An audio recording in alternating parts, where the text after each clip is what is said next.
Hello and welcome back to Overbooked. I'm Amanda and today we'll be doing my June wrap up. If you remember, my June TBR was made from hiding my books that I have on my bookshelf throughout my apartment and Chandler finding the first four, and that was going to be my TBR. And then I've had him draw 3 books out of a cup, and those slips of paper were the audiobooks I was going to read this month, and I had him pick 3. So I only got to, I only got to 2 of the books that he picked physically, and I only got to 1 of the audiobooks. But I did read a total of 5 books. So let's get started. Let's see how I failed to meet expectations. I don't know about you guys, but now that I just live and breathe, work, live at home constantly, I'm waking up every day at the same time, no matter what, if I have to work or not. So it's 8 a.m. and I don't have to be doing anything today. Cool. So the first book that I read in June, which I don't know if I should really count, I didn't really include it in my May wrap up, and that was Ask Again Yes by Beth Keane. I read this for the girly book club that I'm in, and I did not attend the meeting because I'm a horrible book club member. I actually just didn't really... my book club has started meeting at a restaurant, and they met on the patio, so it was safer. I just didn't know. I had gone to a family gathering the day before, and I just didn't feel safe for myself and for the people at the book club for me to go from a larger gathering to see them. So I just didn't go. Kind of a bummer about that because I really, really, really enjoyed this book, and I had loved to hear everybody else's perspective.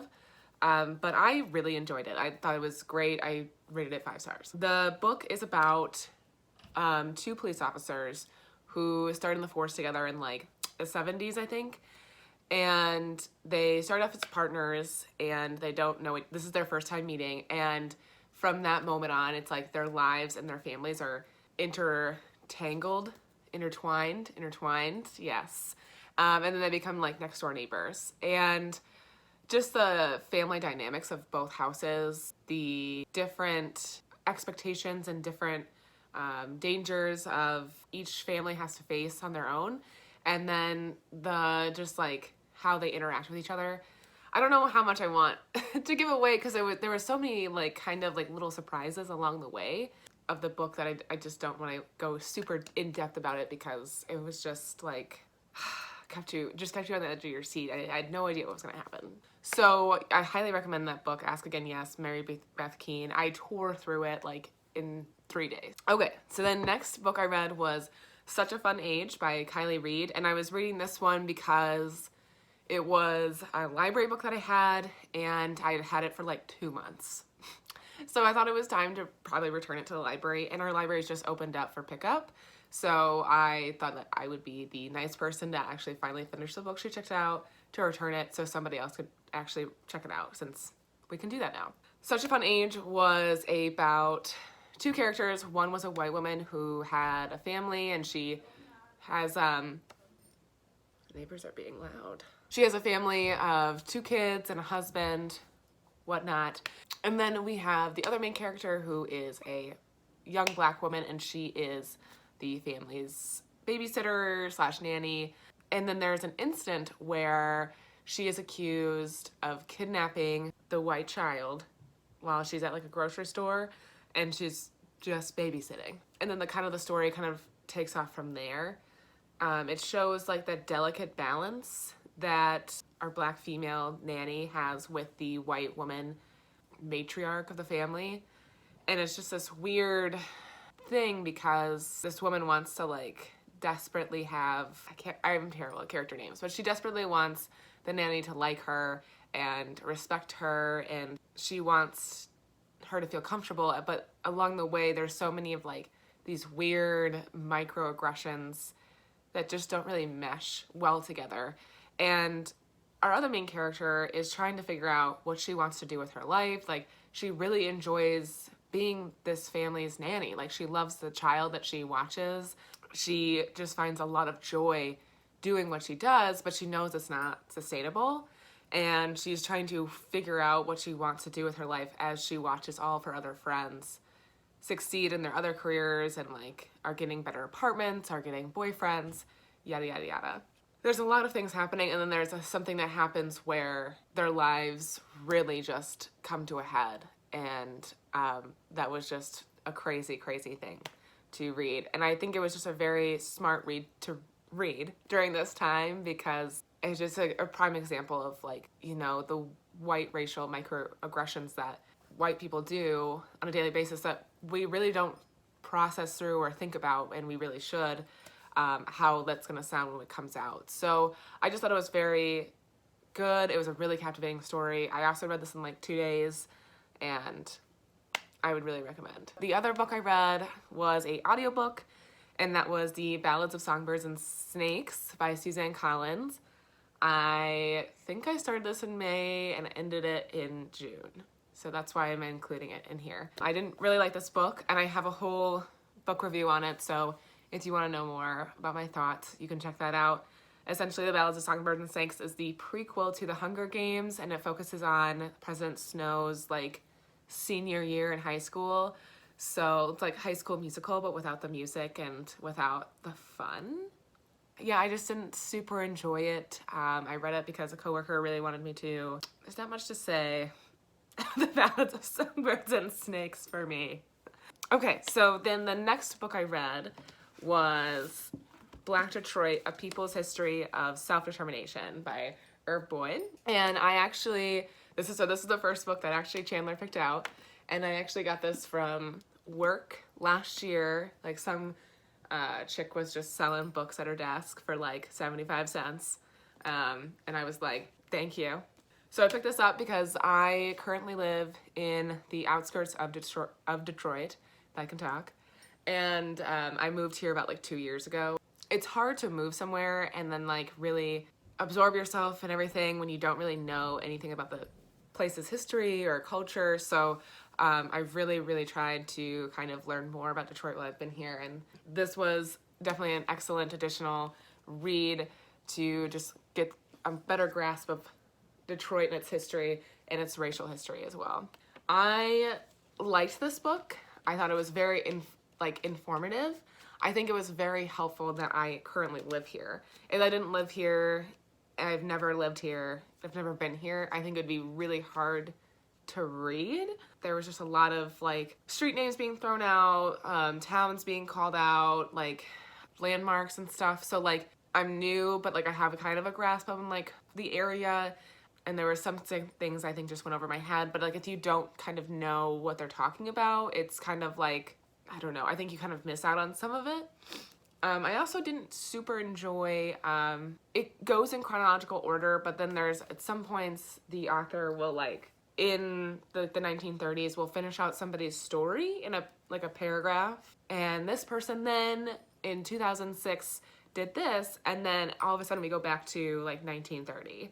And I didn't really super enjoy that. I wish it would have just been like continued on chronologically, in the order of events. I wish it would just have continued, and then like there could have been like an epilogue or something like that.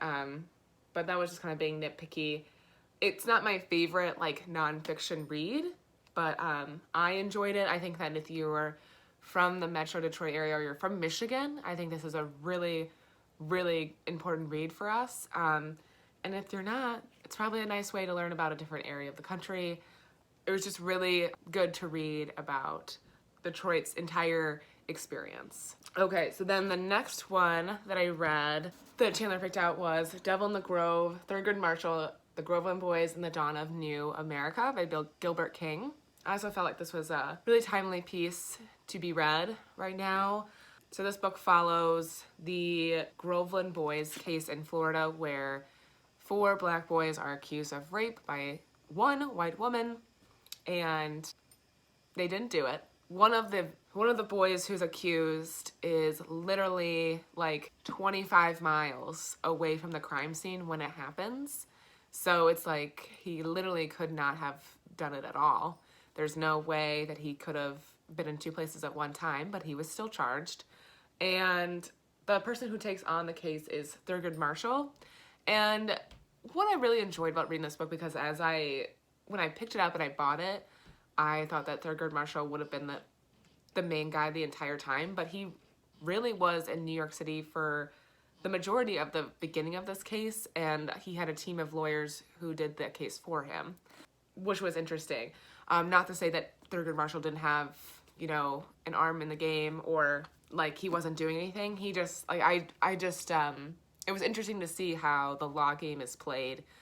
He was doing a lot of work in New York City, doing a lot of other NAACP stuff, and he had a team of lawyers working on the case, and then he consulted them, and then they came back, and then when they had to go to the Supreme Court and going back down to Florida for the retrial, it was, you know, he was there every step of the way. But it was just interesting to see the team that it took, you know, for a law case to come together.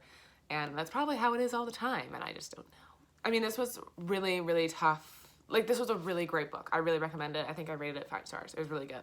It was tough to read. It was really, you're just really disappointed in America the entire time, and you're disappointed in the treatment that Black people had to endure for so long and still today. It was a book that I think is necessary, and I think it took me longer to get through it, just because sometimes I had to like pause and be like, okay, this was really horrible to read. I don't know. But it was heartbreaking. It was just really, really, really insightful, and a lot of details went into this and a lot of research. Thurgood Marshall was an amazing person, and he like worked literally around the clock constantly for the cases he was on and for the NAACP. And he did a lot of work leading up to Brown versus Board of Education. So they'd briefly talk on some of that build up to that case here in this book as well. And it's just kind of like crazy the amount of stuff that he was doing while also just working on such high profile cases. It was just astounding to me. It's also just astounding to me how the things that people get away with, I guess, is also just really unsettling and disappointing. And I mean, we continue to see that today in 2020, and this took place in the 1946 or something. I don't know. I want you guys to read it and be as heavily disappointed in America as I am. The last book that I finished in June was An American Marriage by Tayari Jones, and I really, really enjoyed this book. This was the only and first audiobook that Chandler picked out of the cup for me, and I thought it was really, really good, and it was really, really moving. So it's about a Black couple who lives in Atlanta, and they are in like year 2 of their marriage, and, you know, just kind of going through regular, I think, newly married people go through. They're still trying to settle into their new life. They're trying to talk about having kids, and it's not like going well, and it's like going back and forth. And then one night, Roy, who is the husband, ends up going to jail for an amount of time.